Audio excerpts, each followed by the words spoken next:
Hello and welcome to Odds on Champions League match day 5 games on Tuesday. For instance, Chelsea, Barcelona. What a game. This one at the Stamford Bridge. I don't think 𝐬𝗵𝗿𝗀 is going to be there, but still it's going to be an exciting game. And we say hello to Tom Rennie, to Ronan Murphy. Hello, Tom and Ronan, who are going to help me analyze these games. Remember, as always, guys, leave your tips, ask any question to Tom or Ronan, and don't forget to press the like, to subscribe. And now let's go on with the show.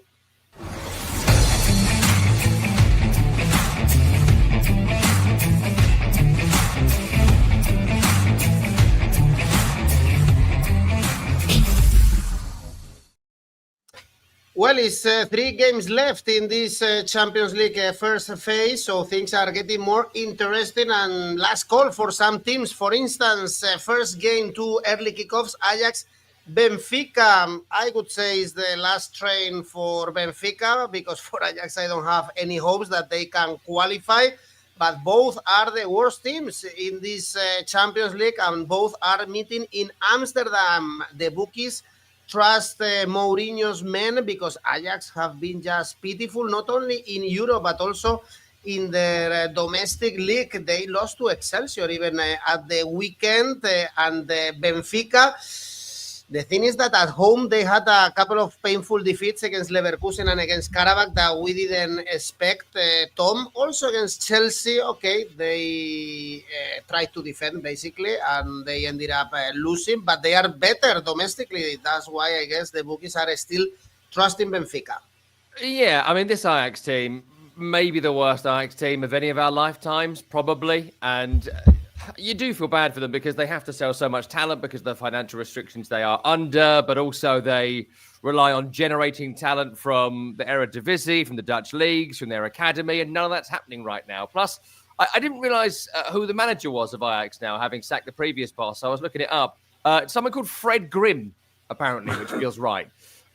Because the form is grim, 3 defeats in a row in all competitions, no wins in their last 4, manager sacked. 𝗷𝗿𝗄𝐻𝗄 remains up front for them. That's not great. Klaassen playing midfield. That's not great. There's either guys out of time or people that aren't going to make it in this team, from what I can see so far. And they need a massive regeneration and rejuvenation, which is not going to come in this season's Champions League. It's not going to come in this season at all. And that makes this quite a horrible game, really. And look, I don't think Jose Mourinho has been sort of taken to particularly by the Benfica crowd or, Portuguese football journalists. He's still doing the exact same thing he was doing 25 years ago. There's been no development in the Mourinho style at all, but it can still deliver ugly results, as we have seen at times during his time there.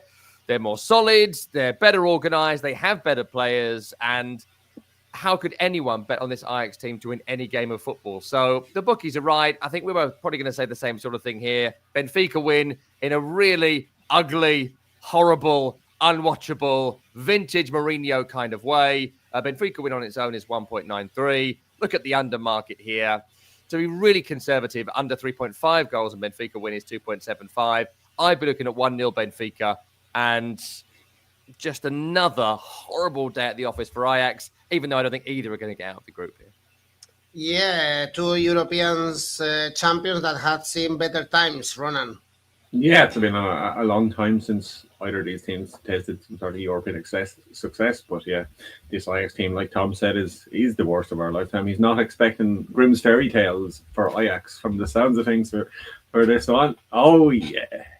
But, the Benfica under Mourinho, they're not massively improved. They haven't scored a goal in the Champions League under him yet. So these are 2 teams with a lot on the line in this match because, like you said, whoever kind of loses this, if someone does lose this, it's game over. Or even if it's a draw for both teams, it's nearly game over because you look at some of the other teams in the Champions League and you couldn't see Ajax or Benfica beating any of them, not with the way they're playing at the moment. And I think there's not a lot to excite fans. Only the most die-hard football fans maybe will tune into this one. Only maybe the kit junkies who will be excited by the fact that Ajax have to wear their 3rd kit in a home game because Benfica's kits are red, white, and white. Their kits. So yeah, it'll be Ajax's third versus Benfica's first. That was the only interesting factor maybe about this game. Yeah, Ajax, the worst defense in the competition. That's why they're last. They conceded 15 goals so far. There's been 15 total goals in their matches. So maybe there could be some goals here. Like I said, Mourinho hasn't scored a goal. So I think this could be the chance, with both teams having so much to play for and needing to actually score some goals. Maybe it could be a frenetic nonsense of a game and we could see lots of goals. So it's the smart bet for this one is give them 4 stars for total goals over 2.5. And I think maybe one of these teams, Benfica most likely, could win 2-1. So yeah, total goals over 2.5 could be an option for this one. But stay away. Terrible. Stay away. Yeah, probably as Tom said, both teams will get out in this stage. So let's look for more tips and bets. Galatasaray Royal Union Saint-Gilloise is the other early kickoff in Istanbul. Galatasaray with 9 points and options to qualify in the top 8. They are favorites to win here. They smashed Ajax, and they have a great squad with big names, of course, Osimhen, the best of those, and even in the Turkish league, they are very dominant. Royal Union surprised us with the win in Eindhoven against Atletico. Ronan, they were kind of decent. They competed until the end, and they are top in the Belgian league. But I guess we expect them to lose here in Turkey. Yeah, I think we do. And I think that's because maybe it's such a difficult place to go. I know there's a kind of cliche that, it's difficult to go to Turkey and win football matches, and that's what people say. But if you look at Galatasaray's home form, they're unbeaten since August 2024. So 24 wins, 9 draws at home in that time. So this is a team that's really difficult to beat at home.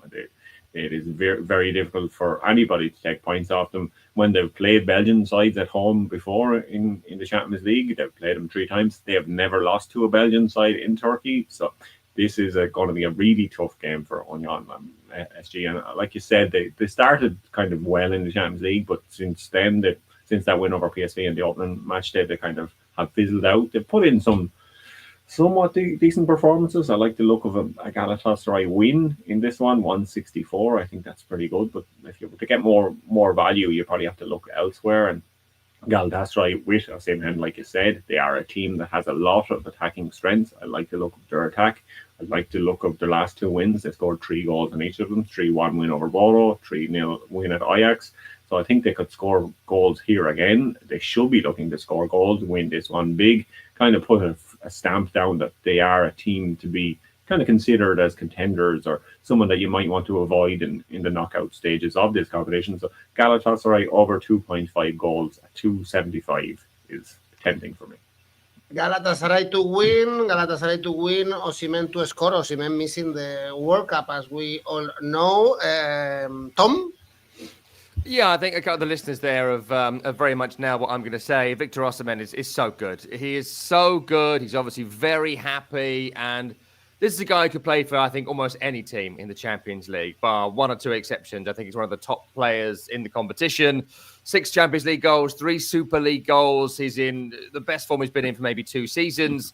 And when you're supported by Leroy Sané and Salah and 1 or 2 others in this team that are really impressive, this is a great attack that Gala have got. They've got a really solid central midfield pair in 𝗂𝗏𝗏 and Lemina.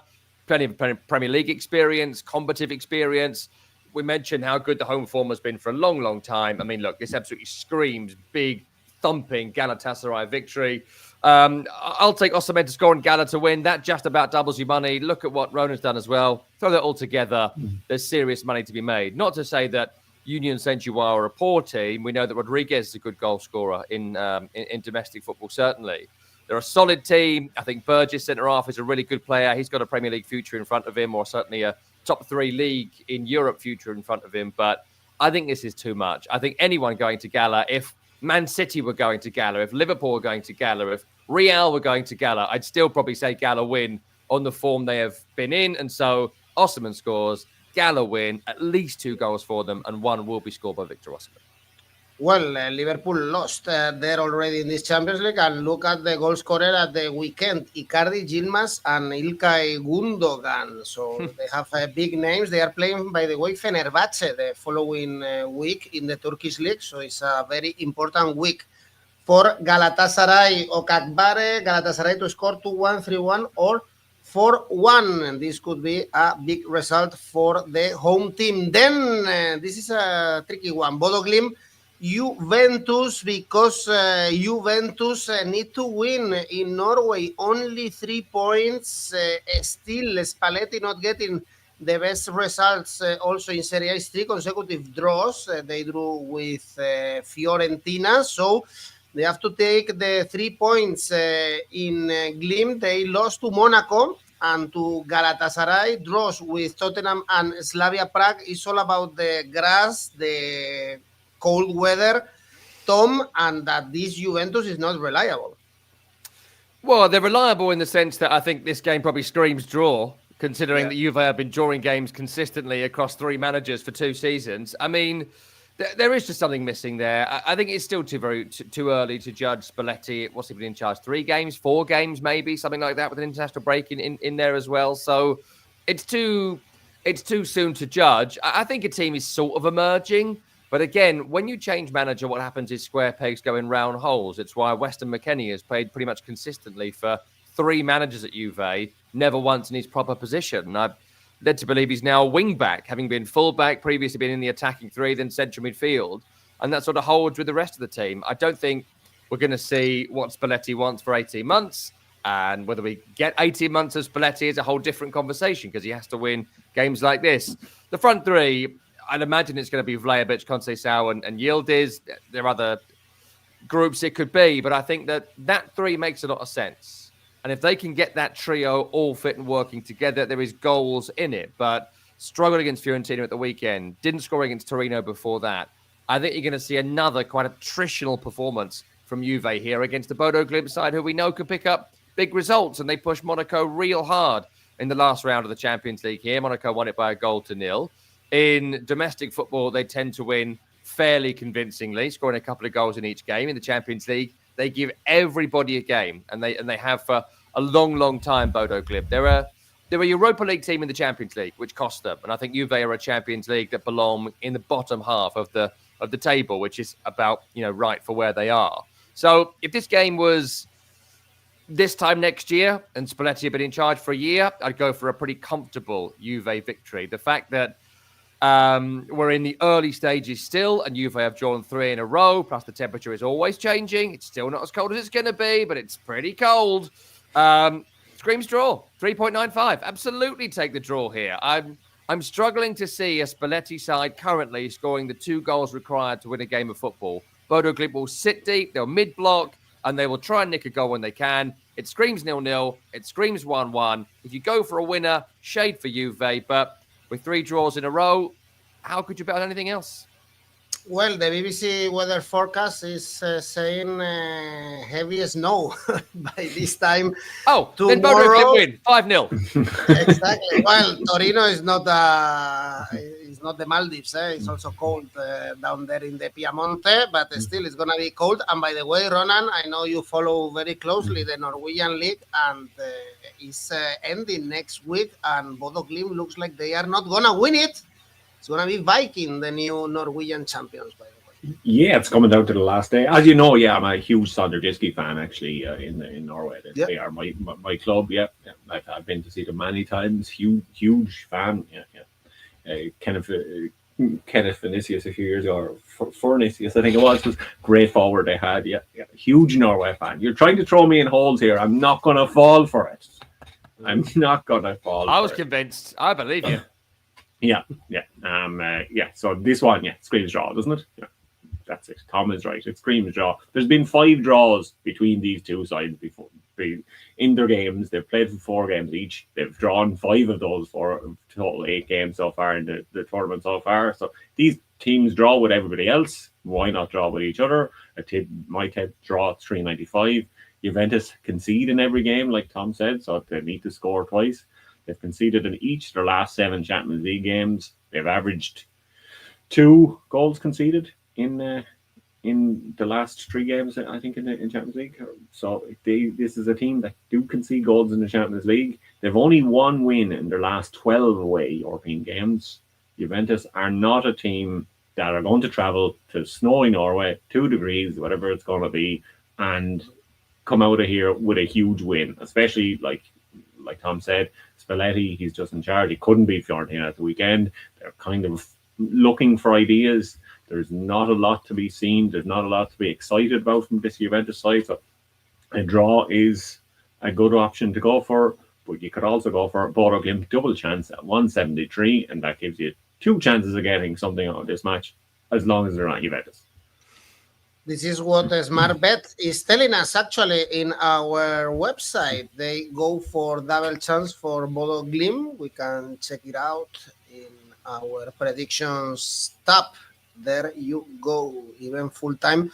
Bodo Glimt, luckily for Juve, they have an easy schedule because they haven't won yet in the Champions League, but they have Pafos and Benfica at home, and then Monaco away. So they are all winnable games to be at least in the playoffs.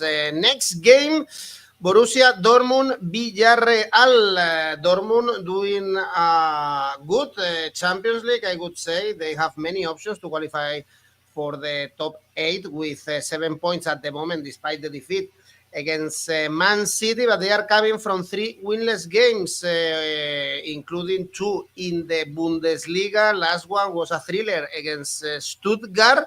And it's a must-win for Villarreal. They are doing good things domestically in La Liga, Ronan, but they are not competing in the Champions League, as we saw against Pafos. They lost to Pafos, they lost to Tottenham, so they are winless yet in this Champions League. A bit disappointing, especially because they are doing well in La Liga. Yeah, it looks like they're set for another European season next season, but this current season's European campaign is not going very well for them. It's only 1 point so far. Dortmund, on the other hand, 7 points. I think they'll be happy enough with that, being kind of in the top half of the league phase table. I think that's kind of what they're aiming for, and maybe to get into the playoffs, get into the knockout stage. And that always constitutes a good season for Borussia Dortmund to get into the knockout phase. But yeah, they need to kind of do better in matches and turn these draws they're getting into wins, because they look to have things kind of in control at the weekend against Stuttgart, but then they let that slip, and it was another thrilling game, like I said, at 3-3. So this is a Dortmund team who have given us plenty of entertainment, both sides of the ball so far this season, especially in the Champions League. There's been 4 goals for some team in all of their games so far. In the first match, both Juventus and Dortmund scored 4 goals. The second match, Dortmund scored 4 goals. The third match, Dortmund scored 4 goals. And the fourth match, Man City scored 4 goals against Dortmund. So this is a team who are giving us plenty of entertainment. They're showing that maybe this league phase can be seriously entertaining, as long as you enjoy goals more than maybe the tactical Mourinho masterclasses. Villarreal, they have not been scoring a lot of goals, so the smart bet here seems to be going for under 3.5 total match goals in this one. But I haven't watched Dortmund at the way they're playing at the moment. They just can't defend properly. The old Dortmund has returned, where they would just concede stupid goals in stupid moments when they should have things under control. They have scored in every match in all competitions this season, but they've conceded 11 goals so far in the Champions League. There was a 3-3 away draw, like I said, with Stuttgart at the weekend, or 3-3 draw with Stuttgart at the weekend. So I'm going for, against a smart bet, I'm going to go for total goals over 3.5, which is 280 in this one. But I think Dortmund, just at home, they tend to be the better team. They tend to be the better team in Europe. I'm just going to go for Dortmund to win 181. I like that one. Very reliable what they are playing at home, especially in Europe. And we have some comments saying both teams to score is kind of a bunker, or they are taking it for granted. And well, Villarreal failed to score away, Toms, against Tottenham and against Pafos. So I wouldn't be so sure, actually. Yeah, look, I think with this Villarreal team, I think they're sort of doing a reverse Newcastle. This is my theory on Villarreal. In that Newcastle United, I went to see them against West Ham a couple of weeks ago, and you compare the Newcastle Premier League team to the Champions League team, it's like they're playing different sports. Like, it's incredible. These are the same people. And Villarreal are doing the reverse of that. In La Liga, they're incredible. And I think 3rd in the table right now, winning lots of games, looking fantastic. Pepe looks rejuvenated. Danny Parejo looks like he's 10 years younger than he is. And they all look fantastic. In the Champions League, it's limp.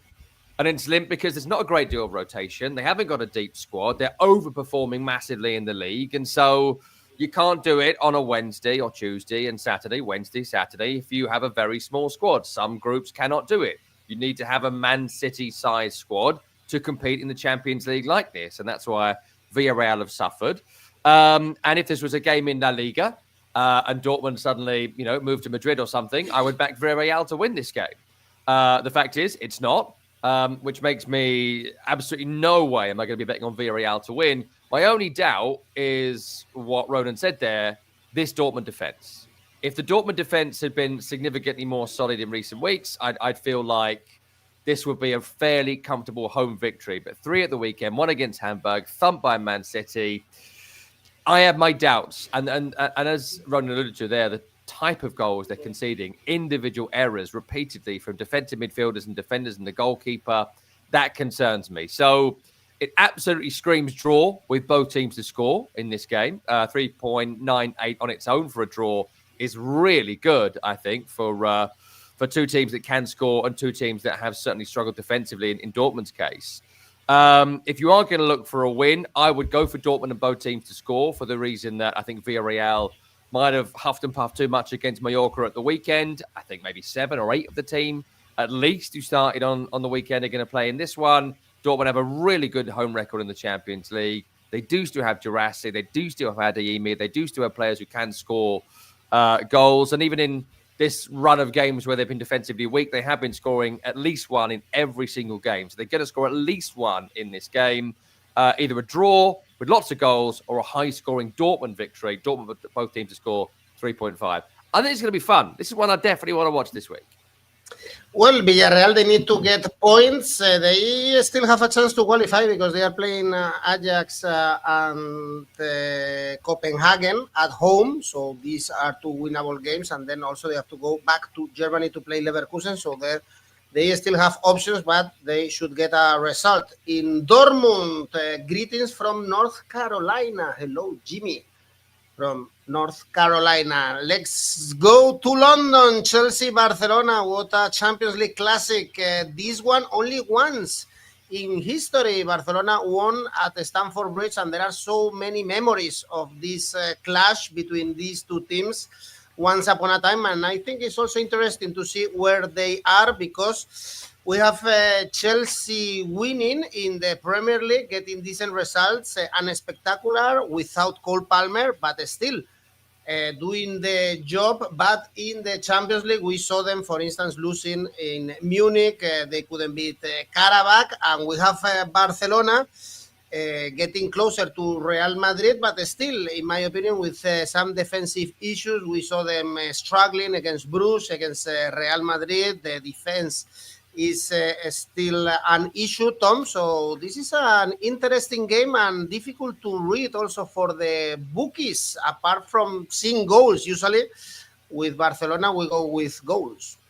Yeah, I think both teams had pretty poor goalkeepers and pretty poor central defensive pairings. And so you have to see goals when you've got someone as good as 𝗀𝗏𝗏𝗏 going up against Eric Garcia, or someone like Lamine Yamal going up against Trevor Chalobah. I mean, these guys are going to score on those guys, and I think that counts at both ends.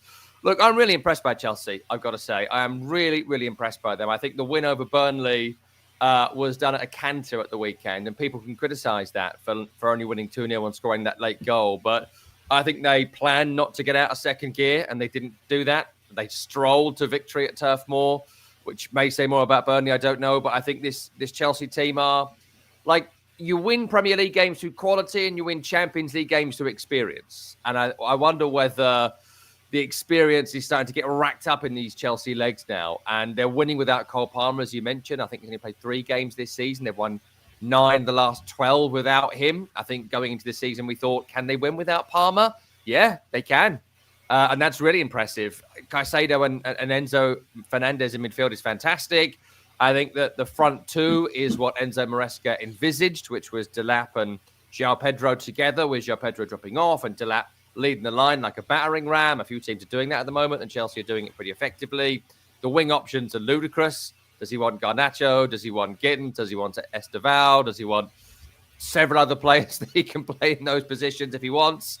And the fullbacks are pretty good as well. So the only doubt here is that there's no great quality in central defence. Fofana can't play 2 games in a week, which leaves you with Tosin, probably. Good luck with that. 𝐶𝐵𝐵, good luck with that. You know, they're fine players. They're 5 out of 10 players, 6 out of 10 players. Champions League, of course, a very different beast. In terms of Barcelona, brilliant run of form, scoring goals, and there's going to be more in this game. Marcus Rashford been phenomenal. I think whenever I've seen Barca, he's able to play multiple positions. He's setting other people up. He's scoring goals. And if you've got a front line of probably Ferran Torres, Lamine Yamal, and Marcus Rashford, if they turn you, you're finished. You ain't going to catch them, and they are going to score. And of course, Lamine Yamal, as we all know, is a generational talent who, if fit and played consistently and looked after over the next 5 or 6 years, could become the best player in world football. You know, if his career path goes the Messi way and not the Neymar way, we keep our fingers crossed. So look, it screams goals, right? Screams goals this game. I think you've got to look for at least 2.5 goals in this match. I expect both teams to score. I would just shade for a Barcelona victory at 2.79. That's well worth taking just on its own. Barca and both teams to score. Barca on over 2.5 goals in the match. And then there's so many individuals to pick out here. Rashford back at Stamford Bridge, where he scored maybe his greatest Man United goal, that incredible Carabao Cup free kick a few years ago. I could see Marcus Rashford coming back to England and scoring here. So look at the Marcus Rashford and Barca win market as well. He did it in St. James's Park. He was the best player on the pitch that night. We have both teams to score an over 2.5 goals. We have also Fermín, by the way, mentioned by Levy, one of the best players at Barcelona. Rafinha is back, but probably is not fit yet, Jimmy, to start in this game. So many memories, Ronan. We have Ronaldinho screamer. We have Delorno Vincentov with one of best Messi's performances, and of course Drogba and Ballack eating 𝗀𝗏𝗏𝗏 while Iniesta scored that late goal in the Champions League semi-finals. A big rivalry between these two teams. Yeah, it was a disgrace, as David put in the comments. It was a disgrace. It was. Kids could be watching, so I won't say the full quote, but yeah, disgrace. Yeah, we'll leave it at that. But yeah, I think everyone is hoping for a thriller in this match because obviously, like you've listed off, so many great moments between these two sides. That's what we've come to expect from these teams in games, and especially when they play each other. So hopefully this will kind of live up to the billing as kind of the best match on Tuesday evening in the Champions League, because these are two teams that are kind of locked in the middle of the Champions League phase table so far. So they both want to kind of separate themselves from the teams around them and maybe put themselves in a more comfortable position of not having to play the playoffs and just qualifying directly. So these are two teams that are both hard to beat at the moment. Chelsea unbeaten in 5, Barca unbeaten in 4 in all competitions. So these are two teams that will be putting everything on line. And Tom listed, I think, 40 different players who could play in this match, and they're all fantastic. Up front, at least. Maybe so, some of the 5 and 6 out of 10 players he listed in defence and midfield maybe won't live up to that hype, but maybe that'll be a good thing because it'll give us more goals. Chelsea are usually very good at Stamford Bridge in the league phase and the group phase, at least. You have to go back, I think, back to 2019 against Valencia, since they lost a home game in the group stage. So yeah, this is a match that I'm expecting goals from. Over 2.5 goals has happened 72% of the time for Chelsea, and an incredible 94% of the time for Barcelona, all competitions this season. Total goals over 3.25 could be an option here at 183. But looking at Barcelona, they love a nice early goal in matches. They love entertaining first halves. Over 1.5 first half goals has happened in 76% of Barcelona's games so far this season. So as well as goals in this match, I'm going to go for goals specifically in the first half. So over 1.5 first half goals is 2.03. Okay, Lewandowski could be the man. He opened the score sheet against Athletic and against Celta since he's back. We have 𝐿𝐴 saying actually Lewandowski anytime goal scorer, and one of also big memories. You remember, guys, but this was in Barcelona. Fernando Torres goal running from the midfield to give Chelsea the ticket to the final against Bayern Munich. So two big clubs facing each other. In London, we go farther north to Manchester, and we have Man City. Leverkusen was a very bad weekend for the citizens, a big flop against Newcastle. What a game, by the way.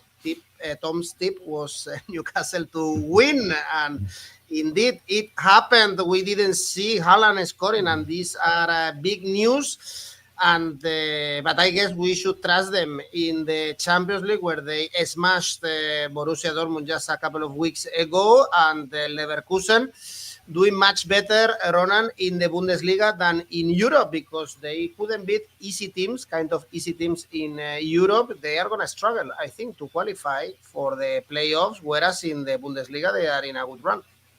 Yeah, I think it's kind of a tale of two Leverkusens, or definitely we've seen from the two different coaches. But before I get to any of that, was that an attempt at a Manchester accent there we heard? Yeah, definitely. Right. Definitely, right. Maybe. It's hard. Yeah. Yeah, Leverkusen, yeah, they were terrible against PSG in the Champions League, so they really need to put that behind them. And I'm not sure traveling to Manchester to play Manchester City is the way to go. No, I can't do it the same. I'm not going to attempt that again. We're going to ask Tom. Leave it to Tom. Leave it to the English. Manchester. There we go. Yeah. You can do it from all here on out. But yeah, Man City, they will want to bounce back after that excellent tip from Tom. I think the Pep will have pinned that to the dressing room wall before this match. He'll be like, "Yeah, look what Tom Rennie said. We're going to have to prove him wrong. We didn't prove him wrong at the weekend. We're going to have to prove him maybe right here for this one." I'd say it's very on for Man City win too. Yeah, Leverkusen, they won well at the weekend, so they were showing that Bundesliga form that we've seen. The new coach is kind of doing a great job so far. They are a team that's very much in transition. They sold so many big name players in the summer. Maybe they're not doing as well elsewhere, but this Leverkusen team are they're totally new kind of players getting used to playing with each other. They're kind of a bit inconsistent at times, and you will see that against bigger teams like Man City. Man City, they are fantastic at home in the Champions League. They're unbeaten at home. Their last 23 games in the league phase or group stage, they've won 20 of those. And they've scored 2 or more goals in each of the last 7 home games they've played in the Champions League group stage. So total goals over 3.5 could be a good option, because I think Man City are going to score plenty of goals here. Leverkusen are always good to score themselves, but I think this could be a very one-sided win for Man City with a massive point to prove. Man City, Asian handicap -2 is 2.02. Big win after the defeat in St. James's Park, Tom?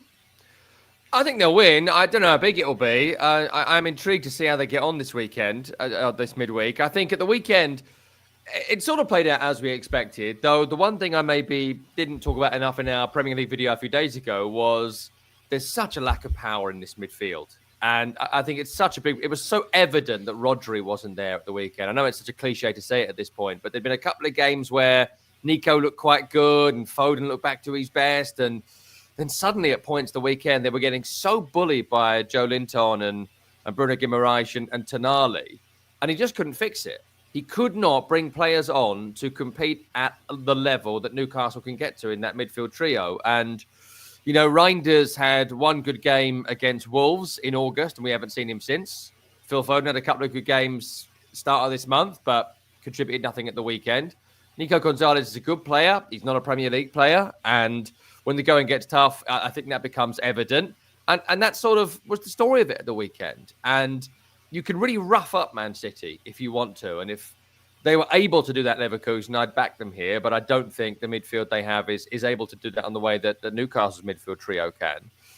So I do think City will be able to impose themselves. They moved the ball far too slowly as well. That was the other big problem they had at the weekend. When you've got Doku, when you've got Savinho came on for him, when you've got the ability to move the ball wide and get at fullbacks that they've got, they just weren't doing it. There was no relationship between O'Reilly and Doku at the weekend. There was nothing on the other side. Nunez didn't get forward at all in the game against Newcastle. So a big test here for getting the ball moving quickly. Get the pace up, get at them, get physical, do that. Be a Premier League team here, and they will win this game reasonably comfortably. I know Leverkusen have been playing well. I know they've been scoring goals. I know that 𝐿𝐵𝐺𝐻𝐿 has come in to replace my twin brother, Erik ten Hag, and has given them they look like a proper football team now. They've gone back to a kind of 3-4-2-1. Formation makes sense. The team makes sense. Individuals are performing well. Garcia in midfield, I think, has been fantastic. We've never been able to see any Leverkusen. So, look, they're a good team. I do think in 𝐿𝐵𝐻𝐿, they're one of the worst goalkeepers in all European football. It astonishes me that he plays in the Champions League. It couldn't catch cold at a nursery. Like, he's a confusing player to me. But that's an issue there, I think, for Leverkusen. The keeper's not good enough. City win this, 1.25. That's not good enough. So look at the handicap market. Minus 2.5 is the first time there's any money to be made. Haaland anytime is 1.36. Foden anytime is 2.38. Beyond those two, I'd struggle to see another score I'd bet on going into the game. But look at the Haaland market. Haaland and City is always a pretty safe bet at home, and at least 2 goals for Man City as they win. Haaland to score 2 or more goals, for instance. Also, we get some comments. The smart bet, the Oddspedia AI, is going for under 3.5 goals in this one, 1.9. But we all expect much more goals there. You go, you can see what the Oddspedia AI is telling us. Same as Heisenberg. Man City win or draw, and under 4.5 goals is his bet. Heisenberg, Breaking Bad, what a great series. Next one is Napoli Qarabag. It's been an odd season for Napoli, kind of a roller coaster. They bounce back against Atalanta. They are getting bad results, but especially away from home. At home at the Maradona, they've been much more decent, although they couldn't win in the last home game against Eintracht Frankfurt in the Champions League. They have to win here against Qarabag. It's only 4 points for Napoli. It's 7 for Qarabag. Perhaps the biggest surprise of this Champions League, Tom. Yeah, look, I think Qarabag are obviously a solid, experienced Champions League outfit, and they're more than capable of holding big teams to draws at homes in games like the Chelsea one. But beyond that, they play in a substandard league. I don't think you can take anything from their league form at all. And I think a trip to anyone away from home in the Champions League is going to be too much of an order for Qarabag to achieve anything. Like, Napoli are interesting. They're an interesting team because I think we saw at the weekend against Atalanta, maybe there is a front three emerging. The injury to Kevin De Bruyne, though unfortunate, I think will help them in the long run because they were trying to shoehorn him in or build a team around him where the team should be built around 𝐿𝐵𝐻𝐿. And 𝐿𝐵𝐻𝐿 going into a more natural position in a midfield 3 or central in a 4 as opposed to being shunted on the wing, I think has got more out of him. No surprise, once again, it was fantastic in the game at the weekend. No surprise, he was fantastic for Scotland before that in the international break. The front 3 is interesting. Rasmus Højlund, he's still getting a bit of grief from a lot of people, but I think if you expect 10 goals from him and not 30, that's the player you bought. He's bringing people like Neres into play and Lang into play. And I think there's something there for Napoli. There's more there for Napoli now in the absence of Kevin De Bruyne than there was maybe 5 or 6 weeks ago. And I think you saw that at the weekend. I think their season, if not is about to take off, I think we're going to see consistency from Napoli over the next 4 to 5 weeks, which we have not seen across this season in Serie A or in the Champions League, frankly, in terms of performance or results. So look, I think you go for the Napoli win here. Obviously, how could you possibly bet on Qarabag to win away in the Champions League? Napoli win on its own is 1.25. I love 𝐿𝐵𝐻𝐿. Always look for the McTominay anytime at 2.38. But don't discount that front group as well. Lang, I thought was brilliant at the weekend. Neres, brilliant at the weekend. Not sure how fit he's going to be. Maybe Politano comes in to replace him. But I think that there's going to be goals here for Napoli, at least 2, maybe more. I'd quite fancy a thumping Napoli home win. Well, they need to, indeed, after the last 2 results in the Champions League. Ronan, it looks like Napoli are falling off from the cliff, especially with Conte's personality, but then they have a big win. It happened against Inter. It happened again at the weekend against Atalanta. Yeah, but I know Tom obviously talks about Conte being a different manager in Europe than in domestic football. He's mentioned it before. So I think, could we see that come out here? Is there a chance that Qarabag could do something? Because they've looked all right so far in the tournament.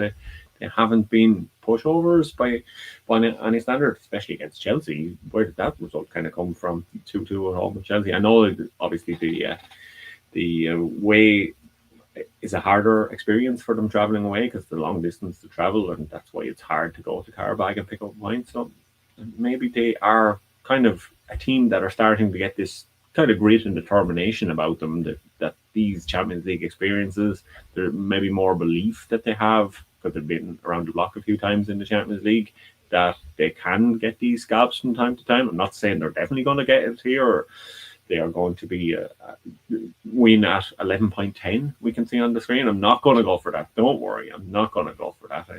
Napoli are a team that score at home. They've scored in 30 of their last 32 games in Europe, so they will score. So that will happen here. Smart bet 4 stars is going for both teams to score, yes, which I think could be a decent option here for Qarabag to make a goal. That would be 2.04. I think that could be a good one. The AI, I'm going to agree with on that. Long live the robots, as we say on the show. But yeah, Qarabag, they're on a good run at the moment. They're unbeaten in 5 games. So if they got out with this one without getting smashed by Napoli, that would be a good performance. And Qarabag, Asian handicap plus 1.5 might be worth looking at 2.04. I kind of like it. Also, Napoli, they are, apart from Atalanta and Inter, actually, their best 2 games this season, even at home, they don't win comfortably in Serie A.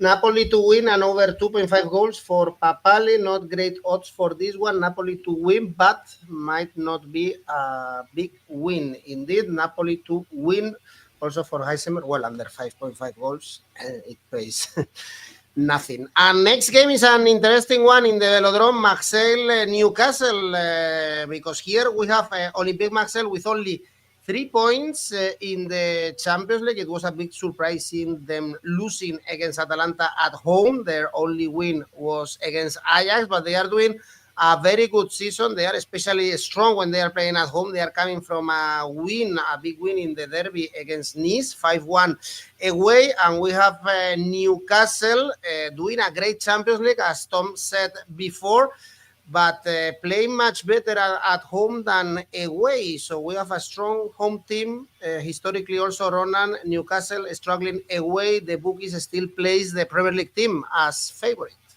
Yeah, I think this could be a kind of an interesting encounter. I think this is probably one of the more tricky ones to predict where there's going to be a winner in this one. It's not kind of as one-sided maybe as Napoli and Qarabag or something like that might be in this round. So it could be kind of an intriguing game, and it'll be interesting to see how Marseille kind of attack do against Newcastle, because they have plenty of firepower.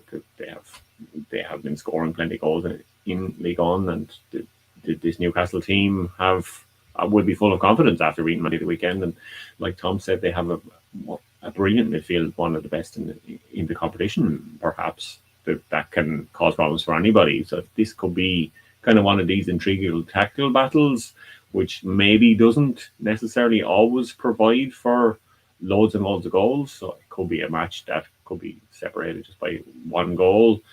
Newcastle, they've had kind of a favourable run of fixtures in the Champions League. They've had Union Saint-Gilloise, they've Benfica, Athletic Bilbao. They've got 3 wins in a row in the Champions League. They have never had 4 wins in a row in the Champions League before.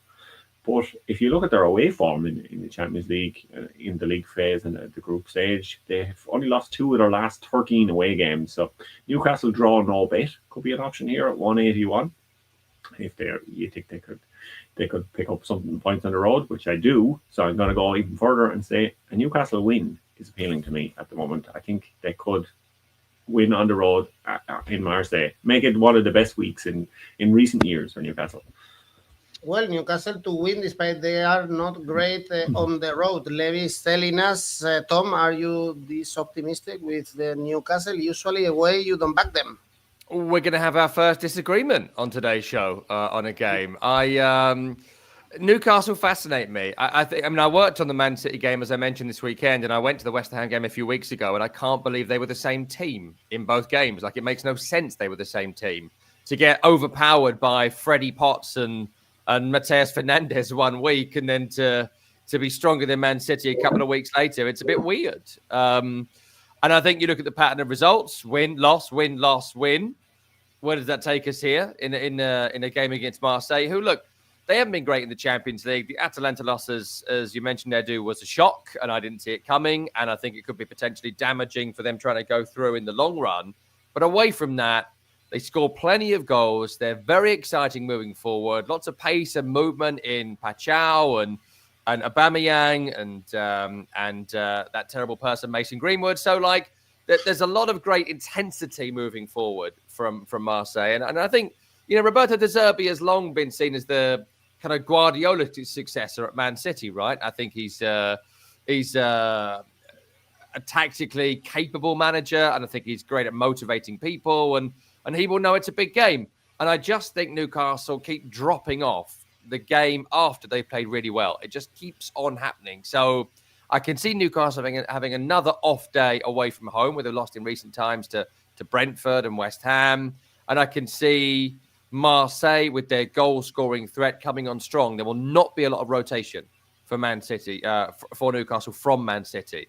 Will they bring in Joe Willock? Will they bring in Lewis Miley? If they do, that's a huge drop-off, with all due respect to the players coming in, from the three that Newcastle will usually play. And look, Harvey Barnes had a stormer against Man City at the weekend, but it's the first time he's really impressed all season. Anthony Gordon, not fit. So do you bring in Alanga, who's done precisely zip since coming in from Nottingham Forest in the summer? I don't know if you do. And if 𝐷𝗲𝗏 can't play, Osula's injured, there's nobody. So it's going to be almost an identical team to what played on Saturday onto Tuesday. That's a problem for Newcastle. And I think Marseille can take advantage of that. There'll be goals in this game. There'll be goals at both ends. I'll take the Marseille win for very generous odds at 2.92. That's just under double your money. If you throw both teams to score in that, it does double your money. And then pick your Premier League reject of choice, be it Greenwood, be it 𝐵𝗵𝐼, be it one of several other players for first player to score. Greenwood to score and Marseille to win. I fancy that. Well, someone is asking you about Greenwood, although I think I already know the answer. Tom, do you think Greenwood should get an England call-up? No, never. For the rest of his life, I hope he stays in France and we never speak of him again in about 5 years from now.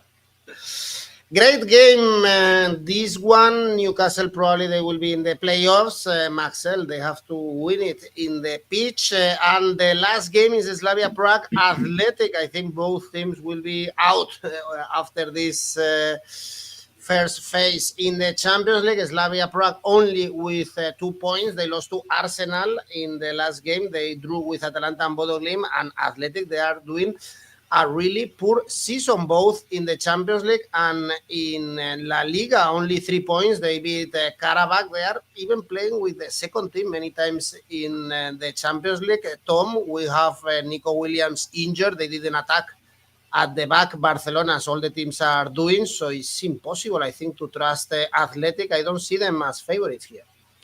No, look, if you're going to bet on this game, firstly, more power to you. But secondly, look, Athletic Club are going to change a lot of players from the weekend, despite the thumping loss against Barcelona. I think they're understandably going to give up on the Champions League because the league form has been so poor and they've got to turn that around. They've looked weak defensively. They look slow in midfield. The offense has offered nothing without both Williams, specifically 𝗏𝗏 in recent weeks. And I think quite rightly, Valverde will say, look, it's not our year in the Champions League. The focus now is to re-establish in La Liga, push up the table and try and re-qualify. And it opens itself up nicely for a Slavia Prague side who I think they'll be furious with the way the Arsenal game went a few weeks ago. I think that they were beaten so comfortably by Arsenal. I think a lot of people's pride will have been hurt by that. This is a team that have got good European pedigree, more Europa League than Champions League pedigree, sure, but they are more than capable at a very tight, 18 to 20,000 seat stadium in Prague to put on a show, to bring a really high intense performance to a game like this. They're scoring goals against everyone but in the Champions League. 3 last weekend, 5 before that, 2 and 4 before that in domestic football. I think they will beat Athletic Club's second team here. And at double your money, it's well worth a punt. If you're going to bet on any game right now the Athletic Club are in, you couldn't bet on them to win. So if you're betting on this game, take a double your money Slavia, maybe throw it into a 2 or 3 team accumulator. I would tip for the home team here, mainly because the away team are going to just, I think, understandably toss this one off. Completely agree. We have Helmet or Papali going for Slavia draw no bet in this case, Ronan. Yeah, I'm going to say the complete opposite. I think Athletic Bilbao, with the quality players they have, even with a rotated team, I think this should be good enough to beat Slavia, because Slavia are not a Champions League team. We've said it about a few teams, and that's the thing that you get with this gigantic league phase nonsense that we have in the Champions League these days, where you get teams that shouldn't be in the Champions League in the Champions League. And Slavia Prague are one of them. They are unbeaten in the league in Czech Republic, 10 wins from 16 matches, scoring 2 goals a game in that. The Czech League is easy for them.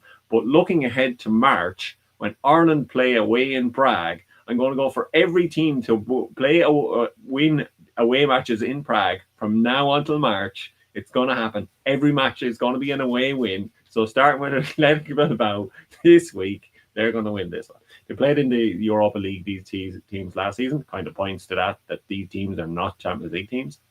And Athletic Bilbao won that one 1-0. So why not here again 1-0? The smart bet doesn't know who's going to win this one either. Smart bet 4 stars is for a double chance 1-2 at 136. They don't know who's going to win. So why not Athletic Bilbao to win? 250? Yeah, I'll take that. Yeah, why not? This Slavia Prague team, they've shown me nothing in the Champions League so far, and they're going to continue to show me nothing, even against Bilbao's second team. Okay, well, screams draw this one. Levy is telling us. Well, guys, this is it for our Champions League show. Let me remind you that we have our tipster competitions going on. You can still participate and win some cash money. And, of course, we have rivals for you. There you go. This is the tipster competitions. I go too fast. And now we have rivals. There you go. There you go. Winter There's Classic. the rivals. Look at those rivals. Look. You can participate in all the competitions. By the way, if you're looking for the other video, the game's on Wednesday. It's going to be uploaded to the channel later on. Tom, This one's better, though. Stay with the Tuesday video. The Wednesday crew, useless. Tuesday, ace, you know? Yeah, we have some good games, actually, on Wednesday. What do you want me to do more? Sorry. What do you want from me? Are we still going? Yes. What do you need? Yeah, just for your paycheck, safe bet and ACCA, and it's over. Yes. Right. I'll give you them both. Go on. I'll give you them both. So, my safe bet, not easy this round, but I'm taking Napoli to win at home against Qarabag. Qarabag do not have a great deal of Champions League pedigree. I'd take the Napoli point about the up and down form, but I think they will win. My ACCA is fourfold here. Napoli are in it. Galatasaray to beat USG. Dortmund win over Villarreal, which I'm slightly wobbly on. But Man City beat Leverkusen. Throw those 4 together, 4.4, I think is pretty generous. Okay, we can see our producer David being very quick with the graphics since we changed the I'm switching it up. Not like that video. Wednesday show. Tuesday crew are nimble.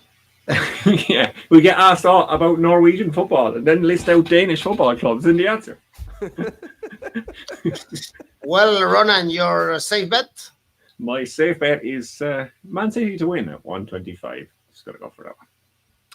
And the ACCA. My ACCA, I've gone wild. I've said I'm sticking to my guns. I'm going for Athletic to win, and we're going to go for it. It's going to be bigger odds than Tom. So Dortmund win and Athletic Bilbao to win for a total of 443. Okay, this will be an ACCA that I wouldn't trust, to be honest. We'll find out. We'll find out exactly on Wednesday or on Thursday. Thank you, Tom. Thank you, Ronan. Bye-bye.